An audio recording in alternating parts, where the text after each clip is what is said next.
Assalamualaikum warahmatullahi wabarakatuh. Halo semua, nama saya Dia Ashari dengan NIM D1A121030 dari jurusan Agribisnis kelas A, Fakultas Pertanian Universitas Halu Oleo. Pada video ini, saya akan mempresentasikan materi pendidikan Pancasila yang berjudul Membangun Argumen tentang Dinamika dan Tantangan Pancasila sebagai Ideologi Negara. Video ini saya buat dalam rangka memenuhi tugas final mata kuliah pendidikan Pancasila. Baiklah, langsung saja kita masuk kepada pembahasan yang pertama. Pembahasan yang pertama, argumen tentang dinamika Pancasila sebagai ideologi negara. Dinamika Pancasila sebagai ideologi negara dalam sejarah bangsa Indonesia memperlihatkan adanya pasang surut dalam pelaksanaan nilai-nilai Pancasila. Soekarno memahami kedudukan Pancasila sebagai ideologi negara. Namun, dalam perjalanan pemerintahannya, ideologi Pancasila mengalami pasang surut karena dicampur dengan ideologi komunisme dalam konsep Nasakom.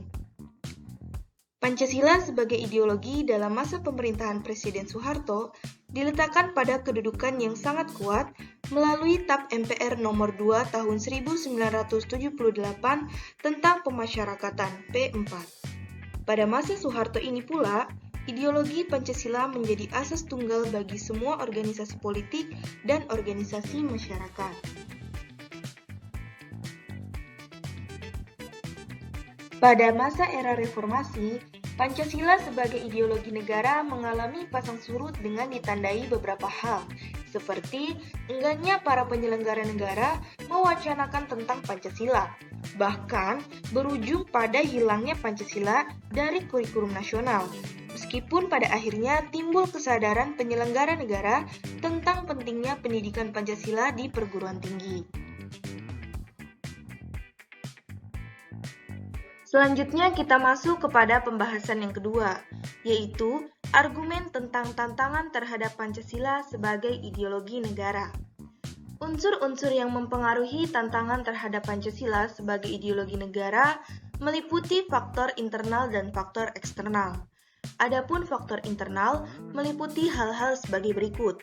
Yang pertama, penyalahgunaan kekuasaan seperti korupsi mengakibatkan rendahnya kepercayaan masyarakat terhadap rezim yang berkuasa, sehingga kepercayaan terhadap ideologi menurun drastis. Dan yang kedua, pergantian rezim yang berkuasa melahirkan kebijakan politik yang berorientasi pada kepentingan kelompok atau partai sehingga ideologi Pancasila sering terabaikan. Adapun faktor eksternal meliputi hal-hal sebagai berikut. Yang pertama, pertarungan ideologis antar negara-negara superpower antara Amerika Serikat dan Uni Soviet antara tahun 1945 sampai 1990 yang berakhir dengan bubarnya negara Soviet sehingga Amerika menjadi satu-satunya negara superpower. Yang kedua, menguatnya isu kebudayaan global yang ditandai dengan masuknya berbagai ideologi asing dalam kehidupan berbangsa dan bernegara karena keterbukaan informasi. Dan yang ketiga, meningkatnya kebutuhan dunia sebagai akibat pertambahan penduduk dan kemajuan teknologi sehingga terjadi eksploitasi terhadap sumber daya alam secara masif. Dampak konkretnya adalah kerusakan lingkungan seperti banjir dan kebakaran hutan.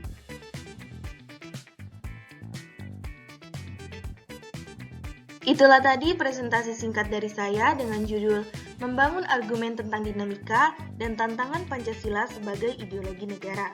Semoga materi yang saya bawakan dapat bermanfaat bagi kita semua. Saya ucapkan terima kasih atas perhatiannya dan saya akhiri dengan ucapan wabillahi taufiq wal hidayah. Wassalamualaikum warahmatullahi wabarakatuh.